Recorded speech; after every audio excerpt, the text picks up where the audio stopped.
بسم اللہ الرحمن الرحیم۔ السلام علیکم ورحمۃ اللہ وبرکاتہ۔ میں ہوں سید عاشق حسین اور آپ دیکھ رہے ہیں اسلامک نالج۔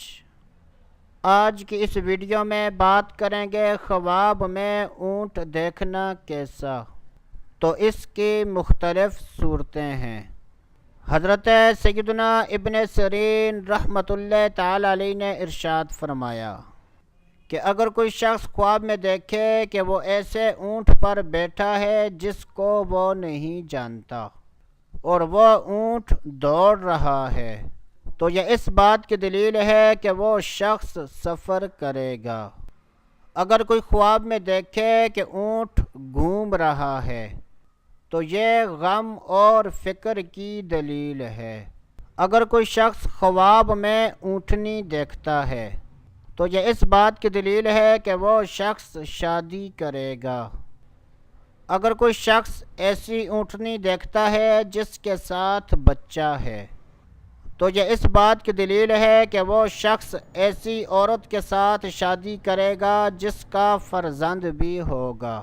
اگر کوئی شخص خواب میں دیکھے کہ اونٹ اس کے پیچھے دوڑ رہا ہے تو یہ اس بات کی دلیل ہے کہ وہ شخص غم و مصیبت میں مبتلا ہوگا۔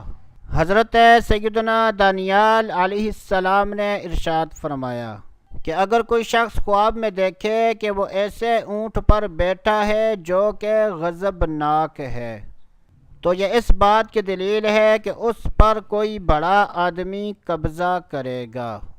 اگر کوئی شخص خواب میں دیکھے کہ وہ اونٹ کے ساتھ جنگ اور لڑائی کر رہا ہے تو یہ اس بات کی دلیل ہے کہ اس کا کسی کے ساتھ جھگڑا ہوگا۔ اگر کوئی شخص خواب میں دیکھے کہ وہ اونٹنی کا دودھ پی رہا ہے تو یہ اس بات کی دلیل ہے کہ وہ شخص بادشاہ سے مال و دولت پائے گا۔ اگر کوئی شخص خواب میں دیکھے کہ اس کو کسی نے اونٹنی دی ہے یا اس نے خود خریدی ہے تو یہ اس بات کی دلیل ہے کہ وہ شخص شادی کرے گا۔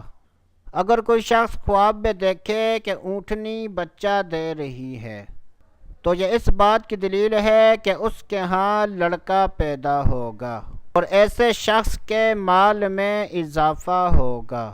اگر کوئی شخص خواب میں اونٹنی دیکھتا ہے تو یہ اس بات کی دلیل ہے کہ اس شخص کی مراد پوری ہوگی۔ حضرت سیدنا ابراہیم کرمانی رحمۃ اللہ تعالی علیہ نے ارشاد فرمایا کہ اگر کوئی شخص خواب میں دیکھے کہ اونٹ اس کے ساتھ باتیں کر رہا ہے تو یہ اس بات کی دلیل ہے کہ اس شخص کو خیر اور نیکی پہنچے گی۔ اللہ عز و جل سے دعا ہے کہ اللہ عز و جل ہمیں اچھے خواب دیکھنے، برے خوابوں سے بچنے کی توفیق عطا فرمائے۔ تو دوستو ابھی کے لیے اتنا ہی، اگلی ویڈیو تک اجازت، اللہ حافظ۔